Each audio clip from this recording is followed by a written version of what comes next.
Green Bay Packers quarterback Jordan Love is the best value in dynasty leagues right now. We will explain why on this edition of the Locked On Dynasty Football Podcast. You are Locked On Dynasty Football, part of the Locked On Podcast Network. Here are your hosts, Marcus Mosher and Kate Madjuk. Welcome back to the Locked On Dynasty Football Podcast, part of the Locked On Podcast Network, your team every day. We'd like to thank you for making us your first listen of the day. I am your host, Marcus Mosher. You can follow me on Twitter at Marcus_Mosher. And joining me today, as always, is Kate Madjuk. You can follow her on Twitter at Kate Madjuk. You can also read her at Behind the Steel Curtain and Pro Football Focus. On today's show, we are continuing with our division recaps. We're looking at the NFC North today, the biggest winners, losers, and dynasty trade assets. And Kate, I want to start with Jordan Love because you and I, when we work to put together these shows, we always kind of discuss names that we want to discuss and debate on the show. And Jordan Love was an easy winner for us. I know, and we tried to come up with two different names. I was like, no, so easy. So easy. You can't talk. Jordan Love deserves his own segment, period. Absolutely. I looked at his dynasty ADP this morning just in preparation for the show. Stunned. Jaw almost hit the floor. I can't believe that he is being valued this low. What do you think? Solo, quarterback 15. Marcus, quarterback 15.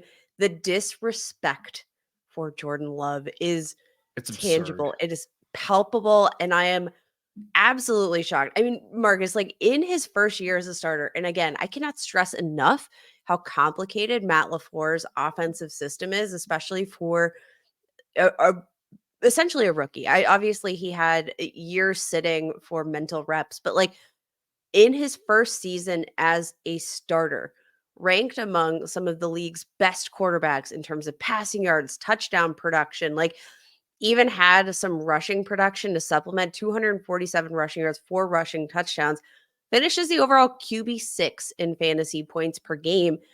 Again, as a first-year starter, Marcus, with one of the least experienced receiving cores in the National Football League. I feel like the ceiling for Jordan Love is so much higher than anybody is willing to admit right now. And it's kind of interesting because, I mean, Jordan Love, he checked every single box, I think, in terms of what are you looking for from him in year one. He's got a little clutch factor. I think he showed a lot of poise. I was so impressed. And that also translated to fantasy production. So what are we going to get in the years to come? I have to imagine that this is just a good quarterback. So one of the things that I struggle with in dynasty leagues is when it comes to ranking quarterbacks, stability versus upside. And that's why, like, I understand why Anthony Richardson right now with the Colts is being drafted at QB8 because of the upside. And there actually is some stability there, Kate, because like he still has 3 years left on his rookie deal, 4 years left on his rookie deal. But when it comes to Jordan Love, I think he does have upside, as you mentioned, right? We even saw him use his legs quite a bit in year one. And then I think with the Packers, that organization is just so stable. And now after the year that Jordan Love had, that's only going to confirm it even further that he should be the quarterback of the future. I wouldn't be shocked at all, Kate, if he got a massive contract extension this offseason. And if he gets that, you'll have the stability, you'll have the upside. You're going to have to explain to me why somebody like Tua, who's being drafted 2 spots ahead of him, why that makes sense at all, because Tua doesn't have the stability because of the injuries. And I don't know if he has the rushing upside. He certainly doesn't have the rushing upside. And even somebody like Dak Prescott, stable, I don't see the upside. Justin Fields has the upside, certainly not in a stable situation now that he's going to be traded before the end of his rookie deal. Jordan Love should be a top 8 quarterback. Like, that's just where I'm landing here. Yeah, and I understand because I do think a lot of the names ahead of him in that conversation, like Anthony Richardson, I think a great example of that.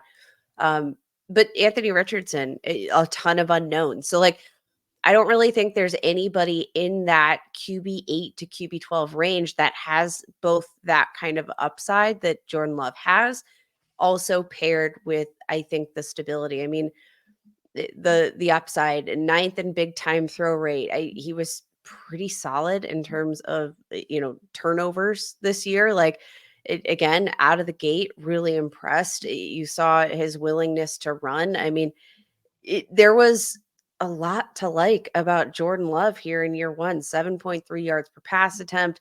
97.7 passer rating through the It was playoffs. Like awesome. this is It was great.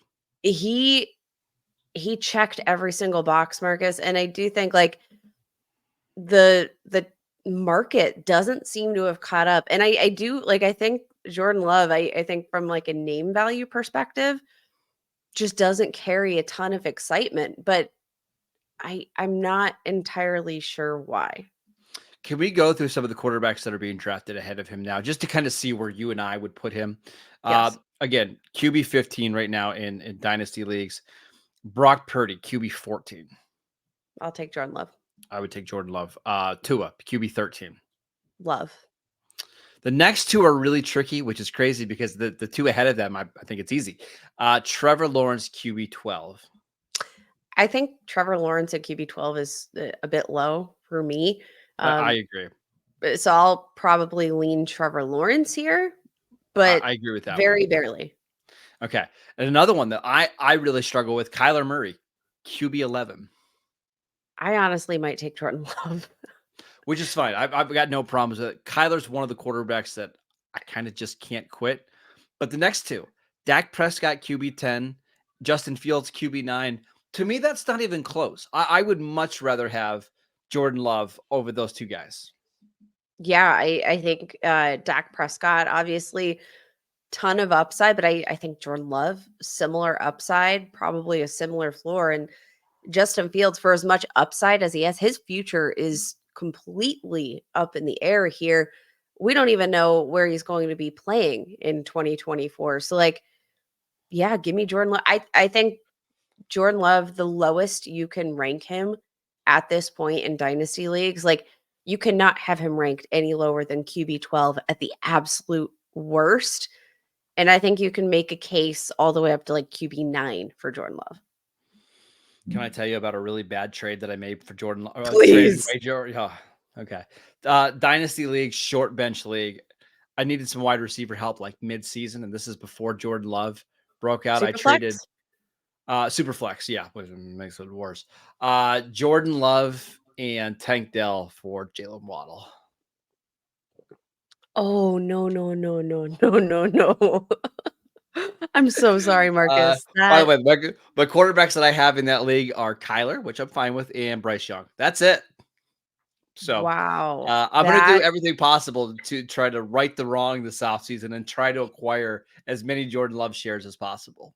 Yeah, you have some penance to make up. And I mean, I think that just kind of goes to show you like the names that are going ahead. Jordan Love, he has gained a ton of dynasty value this offseason, but I also just don't think, I mean, looking at the trade market, Marcus, Jordan Love, these are some super flex trades. Jordan Love for Sam Howell and a first round pick. Oh my gosh. Get out of here. Give me, I mean, unless that first round pick is like top 1 or 2, so you're getting Caleb Williams or Jaden Daniels in Superflex, that's the only way that makes sense. But if it's like mid to late, no way. Yeah, Jordan Love and a 2024 third round pick for Brock Purdy, Tyler Lockett, and a fourth. No, I just want Jordan Love. He's a better player. Just give me Jordan Love. Yeah. Stop being goofy. But I think the lesson here is go trade for Jordan Love, but also like, even if you're not sure, ask the question, because it does seem like the value for Jordan Love here is a little bit all over the place, but I think he has the perfect blend of upside and safety, which is a lot of what I'm seeking at the quarterback position in my dynasty leagues. All right, Kate, let's talk about the players in the NFC North that maybe lost the most value this year. We will get to that next. This episode is brought to you by Nissan. Are you the kind of driver that likes to push things a little further? Ever wondered what adventure could be around the next corner? Our friends at Nissan have a lineup of SUVs with the capabilities to take your adventure to the next level. The 2024 Nissan Rogue is perfect for city drives and great escapes. Class exclusive Google built-in is your always updating assistant to call on for almost anything. Gone are the days of connecting your phone. Google Assistant, Google Maps, and Google Play Store are built right into the 12.3-inch HD touchscreen system. The 2024 Rogue is the perfect midsize crossover for your next adventure. Nissan's incredible lineup also includes the 2024 Nissan Armada. It's going to change what you expect from a full-size SUV. Picture a rugged 4x4 that you can sit up to 8 in first-class luxury and style, and tow bigger and explore further in the 2024 Nissan Armada. Take the Nissan Rogue, the Nissan Pathfinder, or the Nissan Armada and go find your next big adventure. Shop nissanusa.com.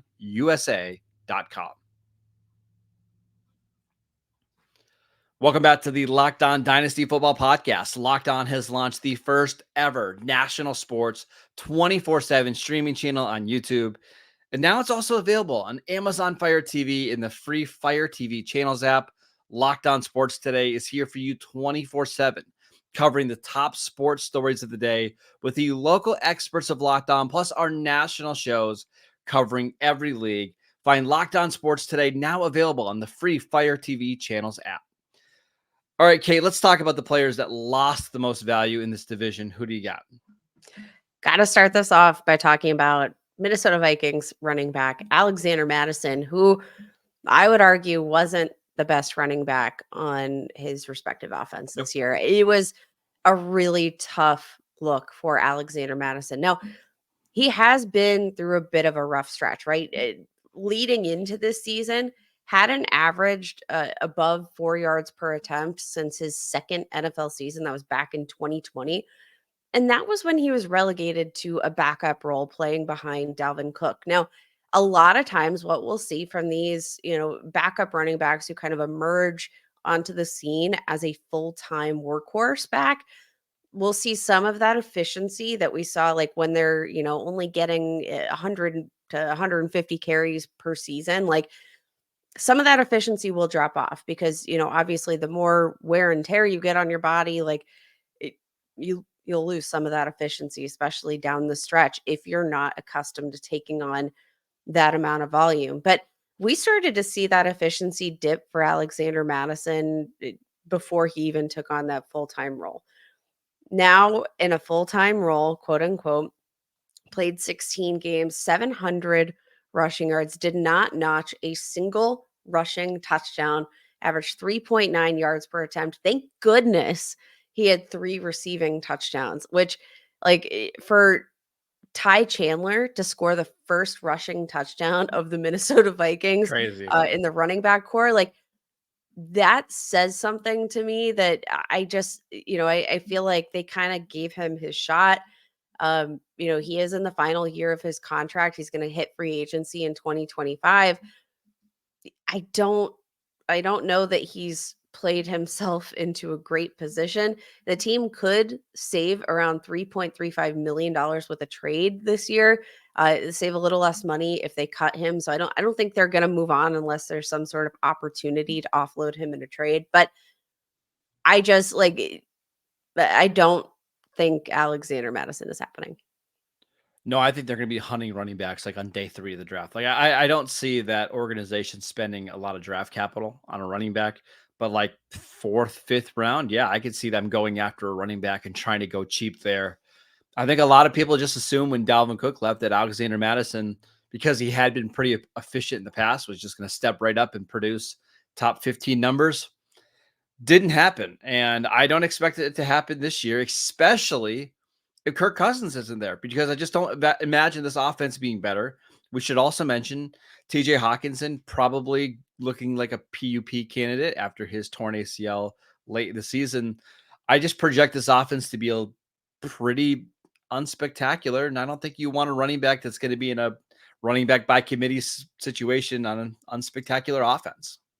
No, I think especially in the current running back market, I've heard glowing things about the 2025 NFL draft class running backs. Yeah. There's no situation where I can really picture Alexander Mattison, barring a spectacular comeback this season, which again, like from the stats, from the film, there's nothing to indicate that Alexander Mattison is going to have that kind of season. There's nothing I can grasp onto, but like barring something extremely unexpected happening, the market is not in a place where I think he's in a position to earn himself any kind of contract here in the coming years or really get another shot at that starting Sure. opportunity. I also wanted to mention Jameson Williams. This is somebody who the Lions were aggressive in going to get during the 2022 draft. I believe he was, it was the third. I think he was the third receiver off the board after Drake London and Garrett Wilson. We just have not seen really anything. Okay, like there's flashes, and even in the championship game against the 49ers, he had that really nice run where he scored a touchdown. But in terms of fantasy production, there's just nothing. It's just not there. And you look at like his dynasty value, it's always been based on this hope and belief that he would break out. We saw him at one point this offseason, or last offseason, 41 overall in ADP as of April 2023. I mean, we're during the season, it was 96 overall. And I don't get it now because it's jumped back up. Like, what are people seeing about Jameson Williams that it gives them any kind of hope that he can be fantasy relevant?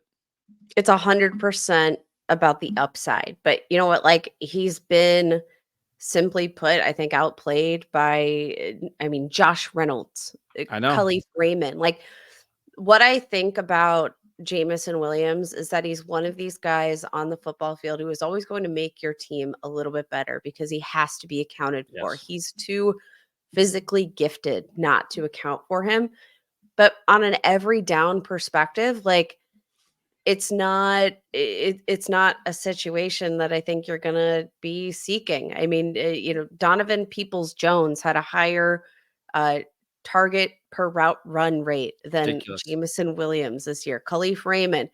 Here's the thing. You look at like his average depth of target, 16 yards, average depth of target this year, which again, one of those things that's really great for upside because, like, if they connect on one of those deep targets, you're probably going to get a touchdown out of it. But it also, that kind of usage is It's not volatile. reliable at all. Yeah, you can't, and you have no faith setting him into your lineup every week. Kate, do you know how many receiving yards Jameson Williams has for his career? I have a general idea. I think it's around 400. Yeah, 395. 395. Through 2 seasons, 395 yards. Like, CeeDee Lamb had a 2-game stretch with that this year. You give him a pass though because of the fact that, obviously year 1, throw it out the window, but year 2, I think, Well, they figured out other players that fit into their game plan yes. in a better way. I want to stress the fact that, like, it seemed like Khalif Raymond and Josh Reynolds fit into their game plan better than Jameson Williams did. And that's not to say that Jameson Williams can't be an asset to this team. It's just that, can he be an asset to your fantasy team? I don't really think so. And here's the real downside with Jameson Williams. I think he could become a 5 times better player in 2024, right? But you're still talking about Jahmyr Gibbs and David Montgomery on a team that wants to run the ball and be physical, right? Amon-Ra St. Brown is such a target hog that there's just not a lot of targets to go around that aren't him. And when they do, they go to Sam Laporta, who was awesome as a rookie. And you have to figure that his role is only going to grow. I mentioned Jahmyr Gibbs. He's going to become more involved as a receiver. So you're talking about, like, he's fighting to be the 4th most targeted player in this offense. And I just don't, this Lions offense is really good. I just don't know if it can support a 4th option like that. Very fair. Yeah. All right. Let's talk about players that we're we're going to try to trade for this offseason, because there is one running back in this division that you and I both really, really like. We will get to him next. This episode is brought to you by BetterHelp. Sometimes we all need the opportunity to get something off of our chest, big or small. Certain things can really start to get to you. It's important to let that out, especially to someone who is unbiased in your life. So today I want to tell you how I really feel about something. You might even be thinking the same thing this week. Why isn't the NFL Combine this week? We've got NFL free agency in like 2 weeks. I want a little bit of time to like watch the Combine, digest it before we get right into all the free agent moves. Come on, NFL, make this week the NFL Combine week. It would be so much better for everybody who consumes the football games and football offseason. There, I feel better. Therapy can be different for everyone. Most of us have much bigger problems than the dates of the NFL Combine or your favorite sports team. But it's important to get things off of your chest every once in a while. If you're thinking of starting therapy, give BetterHelp a try. It's done entirely online. It's designed to be flexible and suited to your schedule. Just visit betterhelp.com/lockedon to get 10% off your first month. That is BetterHelp, HELP.com/lockedon. Welcome back to the Locked On Dynasty Football Podcast. Every dayers on the early shows next week, Monday, Tuesday. We're going to continue to break down the divisions from the 2023 season. So make sure you tune in for that. And then, of course, on Wednesday, we will have Matt Williamson here answering your mailbag questions. So make sure that you send those questions into us early next week. But, Kate, let's talk about the one player in the NFC North that we are both buying this offseason. Got to shout out my guy, running back Roschon Johnson for the Chicago Bears. Now, the Chicago Bears are a very interesting team right now because they're a team that's in flux. They're a team with a lot of question marks. We don't know who the quarterback's going to be. We don't know how they're going to utilize their draft capital, although they have a lot of flexibility thanks to their multiple first round picks. Like the Bears could walk away with a lot this offseason, and this team could look very different in 2024 than it did in 2023. But the guy that I keep going back to as a guy that I want to see more involved in this offense just based on talent is running back Roschon Johnson, who I will admit had a generally unremarkable rookie season. There was a lot of rotation here in this backfield, but I go back to my pre-draft evaluation of Roschon Johnson coming out of Texas, and you know, he played behind this guy who you guys may or may not have heard from, Bijan Robinson. Didn't get like a full workload throughout college, which great for Dynasty because I don't have to worry about all those miles on the tires. No, he has pretty darn fresh legs, but he fits the absolute like pinnacle kind of power back mentality. And what I love about that is to pair with that power back mentality that I think he has, like the yards after contact. He's a grinder. What I love to see, and this hasn't even necessarily been like a huge strength of his, was the usage as a receiver. The Bears kept him heavily involved in the receiving game. And when I'm looking at that and I see that I don't even necessarily think that's like his biggest strength as a running back. If they made it a point to get him involved from that perspective, you have, Deontay Foreman hitting free agency. You have 1 year left on Khalil Herbert's contract. I think that the Bears very recently got like a round 2, round 3 running back in the 4th round because he was playing behind the best like a generational talent. Yep. They can take that value and run with it, I think, through the majority of his rookie contract. I'm just such a believer in the talent. And I mean, I think all of the guys that they might be in consideration for of either the number 1 overall pick, even if they trade back to number 2, or like all of these guys, like there's a lot of mobility. I think, whether it be Jaden Daniels, even Drake May, like all of these guys have an element of mobility to their game, which I think is going to complement the running backs as well. Like, I just don't think there's a wrong answer. Yeah, I love Roschon here for a lot of different reasons. I don't think with the new offensive coaching staff, I think they're going to be even more willing to play the young guys here, right? And with Roschon still having 3 years left in his deal, I won't be surprised if they prefer to play him over Khalil Herbert, who is set to become a free agent in 2025. And I got to be honest with you. I kind of think Roshan is going to fit this offense better with Caleb Williams. That's who they're going to draft at number one. They're just going to draft Caleb Williams because he's the better pass protector. I think he's the better receiver. I think he's going to be the guy that's in the backfield more often than not with Caleb Williams. And he's not costing you a lot right now. You can get him outside of the top 25 running backs in your dynasty leagues right now. He's being drafted outside of the top 100 players. We loved his ability coming out of Texas. I would assume in year 2, after playing quite a bit for a day 3 rookie, I would only expect his role to grow. And I do think he has like true 3 down back capabilities, and that, that usage as a receiver this year only kind of played into that a bit further. Like, I think he's a guy that can be on the field first, second, third, and fourth downs, which you don't get that in every single kind of running back these days.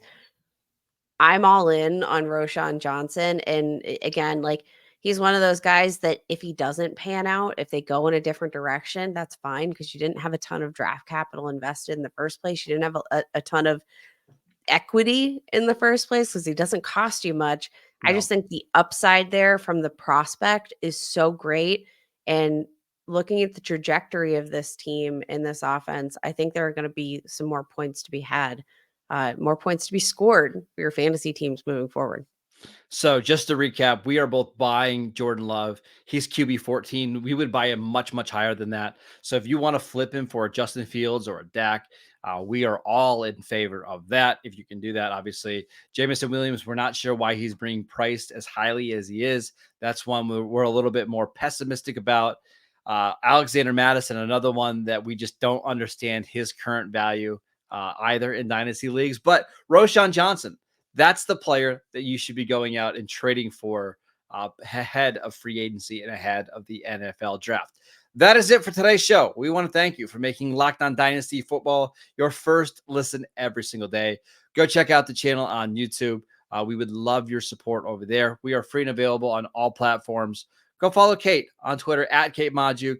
I'm at Marcus_Mosher. Enjoy your weekend, and we will see you right back here on Monday.